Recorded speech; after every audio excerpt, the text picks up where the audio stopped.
guys, welcome to Eco Talks, the podcast that delves into the heart of sustainability in Pakistan. I'm Alicia and I'm thrilled to be your host as we embark on a journey to uncover the diverse and inspiring stories of sustainability from across our beautiful country. Today, we're honored to have a very special guest, Sania Asad. Sania's brand Sifur is at the forefront of the slow fashion movement in Pakistan. With a commitment to quality, basic styling essentials, and ethical fashion, Sifur is changing the way we think about our clothes. From recycling fabrics to avoiding plastic in packaging as much as possible, and focusing on 100% cotton pieces. And remember, if you enjoy our conversations, don't forget to like, share, and hit the subscribe button for more insightful content. Let's dive into today's episode of Eco Talks with our guest, Sania Asad from Sifur by Sania. You talk a lot about your reason for getting into Sifur and like why you got into it. I would love for you to talk about like your journey, where it started, and how it's going. Okay, so I actually have a very funny story because there's obviously something very technical about it, but there's also a very funny childhood story. Yeah. Um, so my childhood best friend, this Mm-hmm. amazing girl that I went to school with, we used to joke about starting a clothing brand. Mm-hmm. So we used to, like think about, starting winter apparel, and we were really into fashion. We said that one day we just said that we're gonna name our clothing brand Zero Degree because it's gonna be winter apparel. So we'll name it something like Zero Degree, and then that's actually the zero and the D was actually from her name. She was about Oh. to change her name to something Oh. that started with O. So then Oh. we just made a like it's actually a very funny story. Yeah. So and when I started Sipper, because it's the zero actually comes from sustainability and Mm-hmm. slowing down and everything, but I part of her through the entire journey because like she really inspired the fashionista in me, you would say. So yeah. Then secondly, I think I would say that for me, um old pieces that come Mhm. from my mother or like my Mhm. family members, they're very important to me. And it Mm. just makes me very sad that we don't have the same quality of fabric in the market Yeah. anymore. So that made me very, very sad. And I always go back to these pieces. I would always like bring out Ammi ka koi dupatta, like some old dress, and then Mhm. like work around with it. So I thought and there has to be someone who's bothered by this Yeah. at least somewhat. Care. Where are we going with the whole, like wearing something once and people brag about it, like how they would Yeah, say, for ke, sure. oh, nahi, ye to last season ka jewelry hai, and I'm not gonna wear that to someone Yeah. else's wedding because I wore it to that person's wedding. Oh, मेरी Instagram इस पे तस्वीरें आ गई हैं, अब मैं और नहीं पहनूंगी Mhm. इसको, and stuff like that. So that just really bothers me, and I think that's why I just started Sephir. And it was never a sari brand. I think if you follow me from 2021, you would know that Yeah. initially it wasn't a sari, but now somehow it's really become the sari has become the big thing for Sephir as well. Yeah. But yeah, that's how we started. That's such a journey in itself. I feel like it always starts off really small, like just an idea, and then somehow like 2 years later you've landed up in this position. You're like, how did I get from there to there? Like I do that. Yeah, it's so incredible, honestly. Like I it's really really like that for me. Yeah, I really admire the journey that you went through because I feel like, especially in our generation, it's very easy to have a lot of like little startups and then kind of get lost in a lot of things. It was really nice to see your dedication, like you stuck with it, and I'm sure there must have been insane challenges and problems and situations that made you feel like, okay, maybe not, but you still overcame them and you said, no, this is something that Absolutely. is, I was only going through it like a month ago. I was this close. oh my God, what happened? But yeah. I was just very unwell. So, like the people don't realize that when brands only have like one person behind them, Mhm. it just you have the risk of, shutting everything down all at Yeah. once. So I got very sick. But it's very amazing that the community that I have is so understanding and everyone was just so patient with me. There were some people who were waiting for their orders and I told them that I have a very terrible foot pain and I cannot walk. I was on bed rest for Yeah. like a month or two and people stuck with me and that just like really makes me that's what made me Hmm. get back into this. I launched another collection for the festive season and it Yeah. really means a lot to me, honestly. Yeah, I think at least in my opinion, I think that the people that gravitate to you towards you are usually people that you put the energy out to. So, like, because you're such a good person and you are so patient with other people and understanding and kind, that's why people have those same feelings to you. Because there are a lot of people who, like, will call out brands to be like, you're not doing this and you're not doing that. And it's because of like the identity that they create where they make them seem very shady. But you were very Yeah, authentic and like original from the get go. Like, this is what we have, this is what we don't. And I think that's what people really admired, like looking at your page and your website and ordering from there, is that what you wanted and what you saw is what you got. There was no like limitless colors and like, weird shades of different yeah, textures. It was all face value that you got and they appreciated it, which I feel like why they stuck with you. So I'm really happy that you didn't, yeah. let go of that and you're still doing it. Of course. So let's talk about like Yeah. slow fashion versus fast fashion. So what introduced you to the concepts of these things? Um, Thrifting actually. You Mm. know, like it just made me appreciate what I had more. So, Mm-hmm. when I was growing up, when I was a teenager, like we all had that like consumerism ki aadi hum Mm-hmm. sab ho rahe the aisa, like just whatever was in the rack, oh like falani jagah pe, there's this very Mm-hmm. pretty boot there, which is very glittery, and wo top hai, which is like very attractive and trendy, so I'm gonna get that. And then you would not really wear it after a year. So I started Yeah. noticing that with my closet as well, that I would always feel like that I don't have the right pieces. So, Mm. for me, the journey basically started with getting back to the basics. Mm. And that's how I started, like really finding my style and, like what I like to wear and everything. So I would just style it in more than one way. And I think that just really inspired me to understand how you don't have to own 20 pieces to Mm-hmm. look good. For You sure. can just, work around with five pieces. You can rewear them. You can wear them with different dupattas. You can wear them with a new sari. You can do so much with your clothes. And I think before Sifur, so I went to FC, and my Mm-hmm. motivation to go to university would be, getting up and dressing up. Yeah. So then I would really like, think about, okay, I'm gonna pair that with that, and Mm-hmm. just get into it, going to class and working in with a very cool outfit and everything. So it was really fun for me. So Yeah. that's how I got into so fashion, and I understood the concept how I can really use my closet space and make it worthwhile with the pieces that I Mm-hmm. actually like instead of the pieces that are just on the rack. Mm-hmm. That's actually so nice because I see a lot of young people migrating to that idea recently, where I think they're seeing people of our generation or even a little older who might be influencers wearing stuff more often that they used to wear instead of just throwing it out the first time and making it normal that, oh, you can Yeah, style it differently. And it's kind of becoming trendy now. yeah, But there is this, I feel like, stereotype regarding sustainable products, eco-friendly products, zero waste products, where it's like it's expensive. It's more expensive than like yeah. high fashion. So what do you think? Because obviously, with your brand, you've been doing this for 2 years. So I'm sure the pricing has changed in between. How have you combated that stereotype that people have? Okay, so I think that I never like to preach Mm-hmm. do not shop at fast fashion brands because I know that it's accessible and I cannot, like speak really big words without Mm-hmm. understanding the dynamics of, like हमारी अपनी economy के dynamics भी. Yeah. I know that someone who has an option to get something for 2000 would not want to spend 8,000 or 9,000 rupees on something. It's Yeah. completely understandable. For that, I think, like at least, like I never compete myself with another brand in Pakistan. That's why, because I know that I can never justify what they are doing. They have factories, they Mm-hmm. have people working for them, and we know the labor laws in Mm-hmm. Pakistan. We're very aware of them.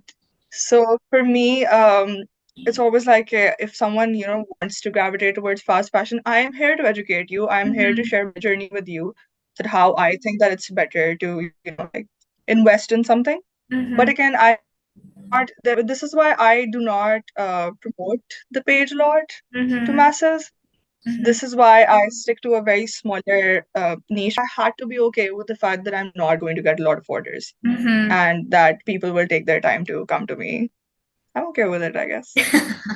Yeah, I think that's perfectly fine. Yeah, I do believe that it's each to their own. I think you can educate people as much as they are willing to be aware of things. But when it comes to the decision to make, I think it is up in their hands. You can't really force someone to make a decision. Um, Yeah.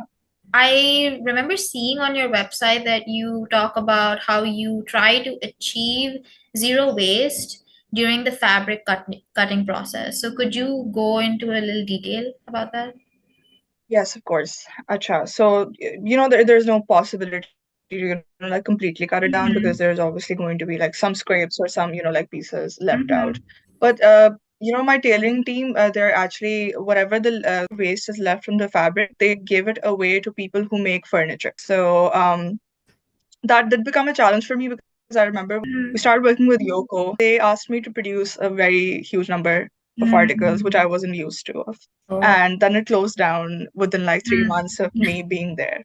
So now I have around 103 pieces that are sitting in my workshop.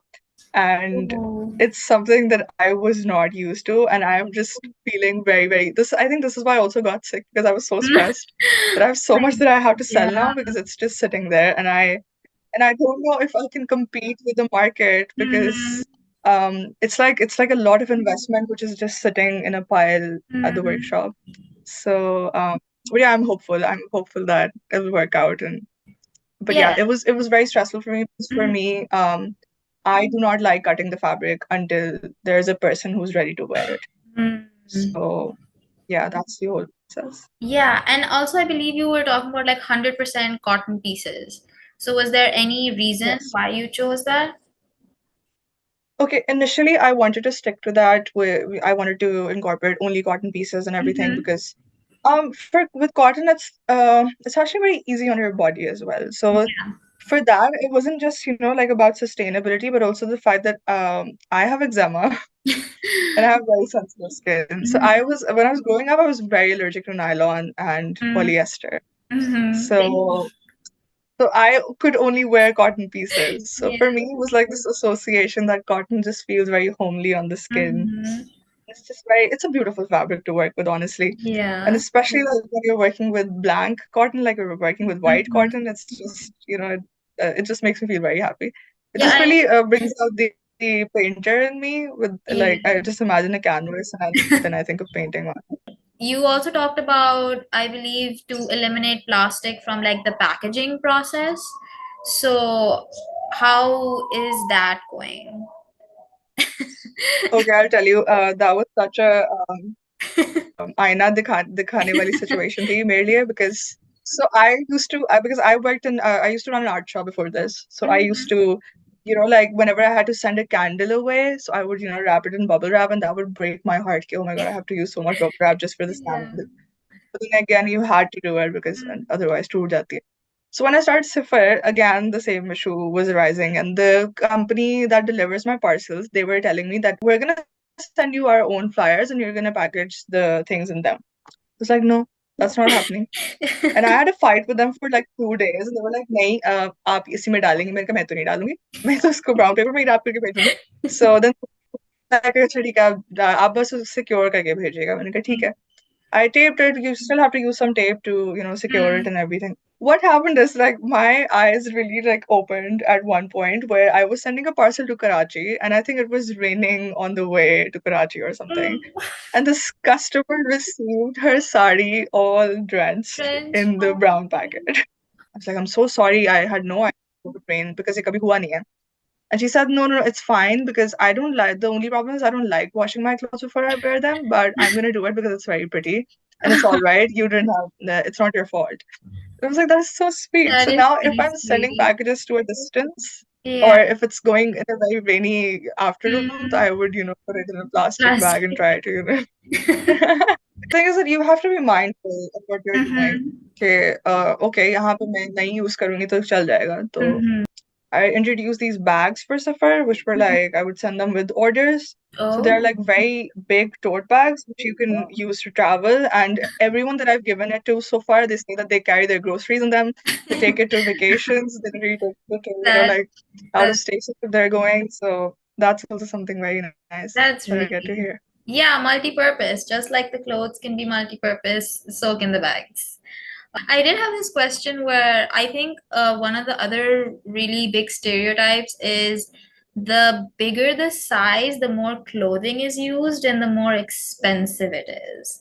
So is it true Mm. or?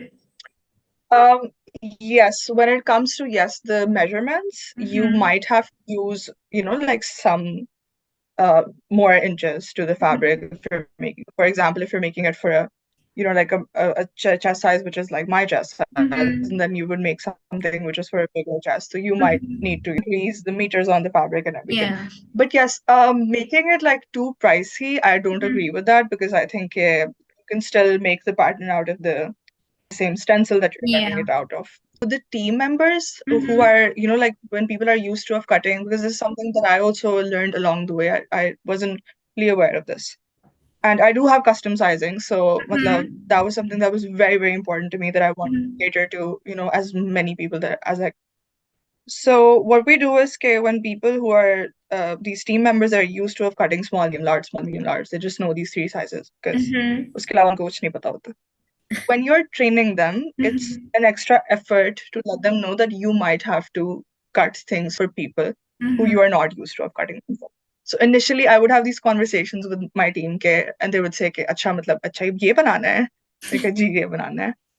Yeah, that was the struggle to, mhm, like make my team also kind mhm, of get equipped with that. But it was just really important to me always because my mom, for the longest time, she couldn't find her size on the rack. She could never mhm, find a kameez for the life of her. She's very tall. She was very huge as well. Like her shoulders are very broad. She's a beautiful mhm, woman, but she could never find her size on a Pakistani rack. So for me, it was like very important to, again, make something that my mother could mhm. also, enjoy. So now I'm so glad we've made, things in almost all sorts of Outside. sizes. Oh my God, that's Yeah. amazing. I would love to know like any personal story on any specific piece that you've designed that you really, really like, or it's like a funny, interesting story about how it came to be. There's so many because everything that I make, literally everything that I make has a story behind it. And that's why I put them on the website as well. I put them Yeah. on the story Mm-hmm. section of the article. But I think I guess I'll give you two.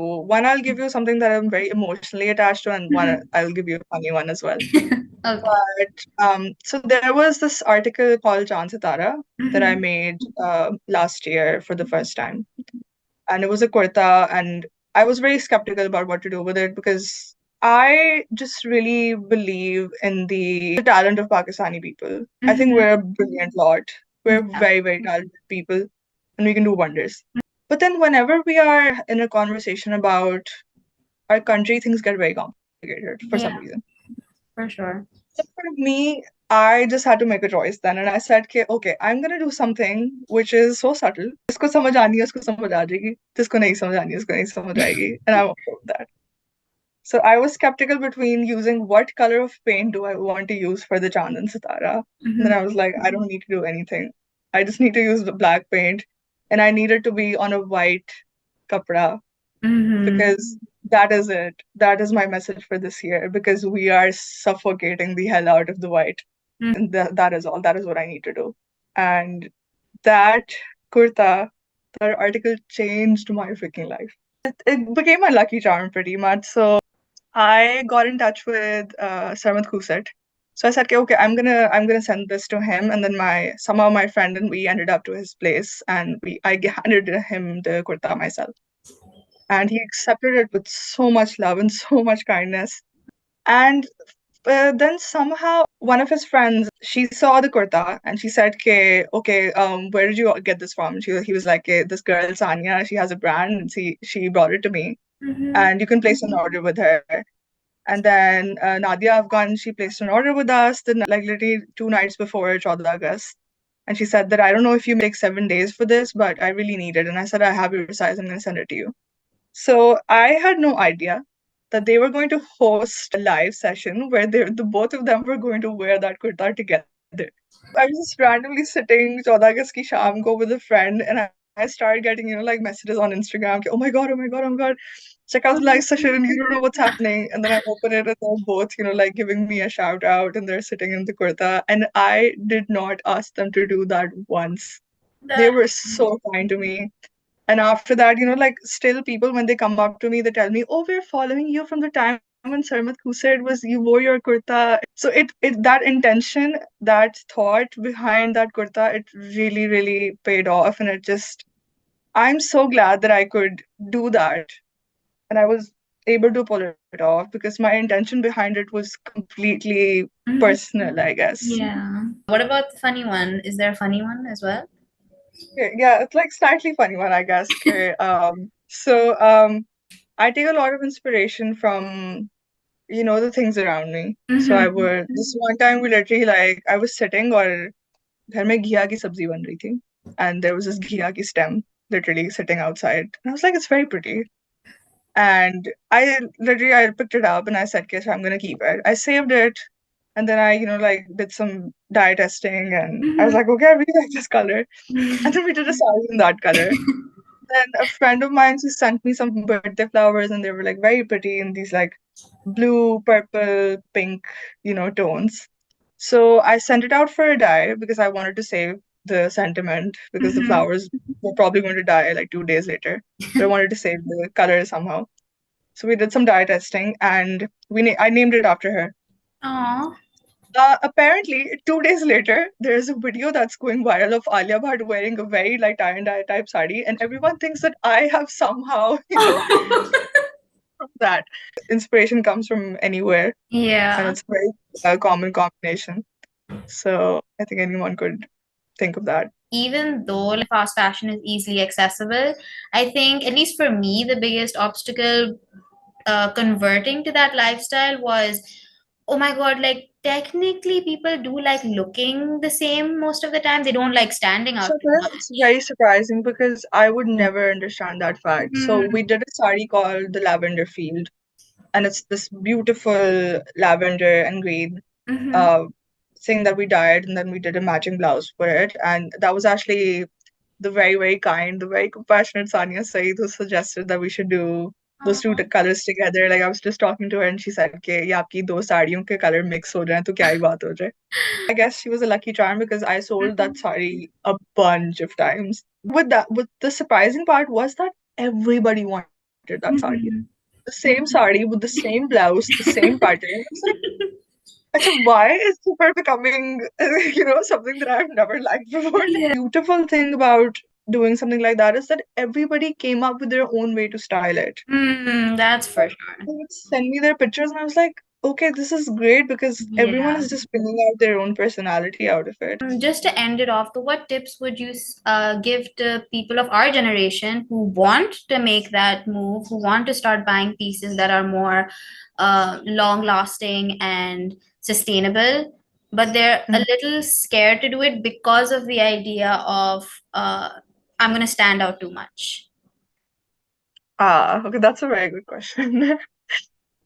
If I speak personally, I have really, like gotten past that point where I'm Mhm. scared to step out into something that I think उसकी जो सबसे बड़ी वजह एक ये भी थी ना कि even when at a point where I wasn't, experimenting a lot with my looks and everything, people would still kind of stare at me a lot, Yeah. which was very uncomfortable. I was like, why not give them a reason to actually do that so I would Mhm. also know that they're staring for a reason because otherwise it's just very, very uncomfortable. Yeah. And so that's how I started, like wearing Mhm. whatever the heck I liked. And other than that, I think let the article sit in your cart, let it marinate. Because the thing is that we sometimes we do tend to buy things that we actually do not need at all. Mhm. And I was guilty of that myself. I just really started to, again, like shop your own closet, let your things sit in the cart for a while. Mhm. And also, like before buying, just think how many wears can you get out of that thing? Like Mhm. how many ways that you can style it with the pieces that you already own. घर पे. Mhm. So, and this is something that I do with my desi clothes a lot Mhm. because I know that I'm not going to wear them a Mhm. lot except for Yeah. weddings and like. So whenever I buy something very fancy, I just think of how much I can wear it, Yeah. like where I can style it and how I can, like make it go from one look to another. So I think that's very important. And then also like really consider your bank. Like, Mm, can you yeah. actually take the time or effort or the cash out for that article? Mm-hmm. So I guess all of that really matters. Where do you see yourself in like the next 5 years? I really want to go to a good fashion program, hopefully polishing my skills more. Wow. And I'm hopefully starting a workshop where I will Mm-hmm. be hiring more women and people from my neighborhood. And I Mm-hmm. will be supporting people from where I'm working and hopefully getting more supplies and machines so we Oh, can that's try working on new fabric and like mm-hmm. things which are slightly complicated. Mm-hmm. So What does sustainability or eco-friendly or any of like these philosophies mean to you or your brand?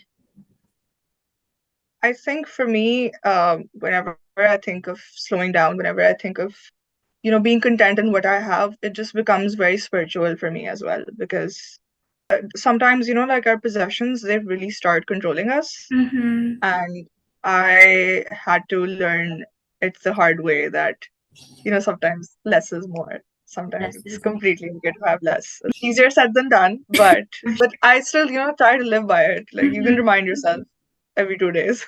It was so nice talking to you. We'll keep chatting. We'll Yeah, keep of in touch. course.